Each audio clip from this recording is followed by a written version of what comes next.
Bismillahirrahmanirrahim. Assalamualaikum warahmatullahi wabarakatuh.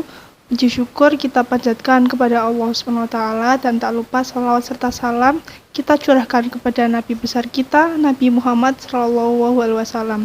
Di sini kami dari kelompok 5, kelas C Ekonomi Syariah pada mata kuliah Fikih Ibadah dan dengan dosen pengampu Bapak Sabilal Rosyad DR MAG. Kami dari kelompok 5 yang terdiri dari Ayu Lestari NIM 4121091 sebagai presentator kedua, M. Rizky Hadiwibowo NIM 4121092 sebagai presentator pertama, dan saya Ferry Alfifarhina NIM 4121093 sebagai moderator dan presentator ketiga. Kami di sini akan mempresentasikan hasil diskusi kami mengenai fikih iktikaf.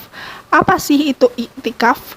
Nah, untuk penjelasan lebih lanjut, marilah kita simak dengan seksama penjelasan pertama yang akan dijelaskan oleh M. Rizky Hadiwibowo. Kepada Mas Rizky, saya persilahkan. Nama saya Muhammad Rizky Hadiwibowo dengan NIM 4121092. Sebagai presentator yang pertama, akan memaparkan materi dengan tema iktikaf. Yang pertama, pengertian iktikaf. Secara bahasa, iktikaf berasal dari kata yang berarti mengikuti. Sedangkan secara istilah, iktikaf adalah berdiam di dalam masjid untuk mendekatkan diri kepada Allah Subhanahu wa taala. Menurut Syekh Sabiq rahimahullah mengatakan, yang dimaksud iktikaf di sini adalah menetapi masjid dan menegakkan sholat di dalamnya dengan niat mendekatkan diri kepada Allah Azza wa Jalla. Kemudian dalil iktikaf. 1. Dari Al-Quran. Janganlah kalian mencampuri mereka, istri, sedang kalian sedang iktikaf di masjid. Quran Surah Al-Baqarah ayat 187. Yang kedua, dari As-Sunnah. Dari Aisyah radhiyallahu anha bahwasanya Nabi SAW beriktikaf pada 10 hari terakhir bulan Ramadan sampai beliau diwafatkan Allah. Kemudian istrinya pun iktikaf setelah itu. Hadis riwayat Bukhari nomor 2026, Muslim nomor 1171, Abu Daud nomor 2462 dan lain sebagainya. Kemudian syarat iktikaf. Yang pertama Muslim, kemudian mumayyiz, kemudian suci. Adapun rukun-rukun ada 2. Yang pertama niat untuk ibadah dan yang kedua menetap di masjid. Adab-adab iktikaf. Yang pertama, memperbanyak ibadah sunnah. Yang kedua, membuat bilik-bilik di masjid bagi wanita agar tidak bercampur. Kemudian meninggalkan perdebatan walaupun dia berada di pihak yang benar. Dan yang terakhir, ada perbuatan yang tidak bermanfaat hendaknya ditinggalkan.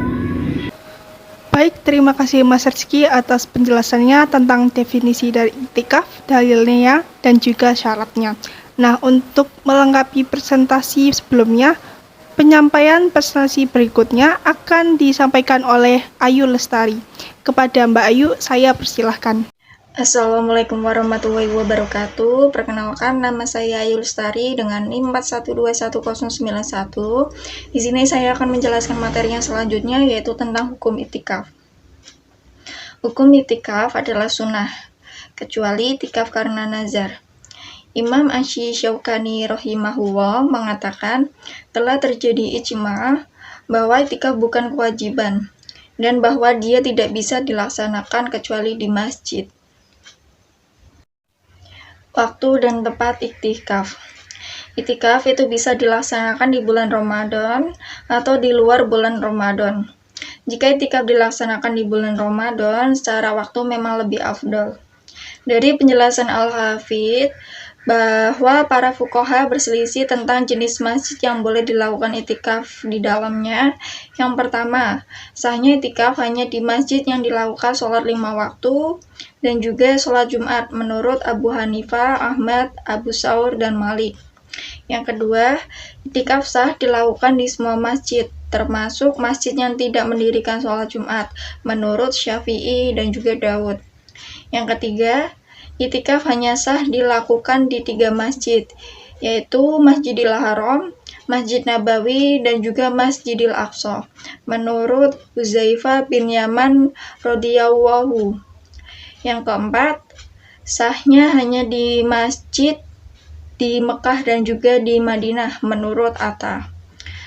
Yang kelima, sahnya hanya di Masjid Madinah menurut Said bin al-Musya'ib.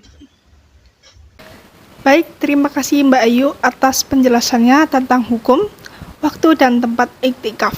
Lalu untuk melengkapi presentasi sebelumnya, saya Ferry Alfiwarhina NIM 4121093 akan melanjutkan materi tentang keutamaan iktikaf serta batal dan tidaknya iktikaf.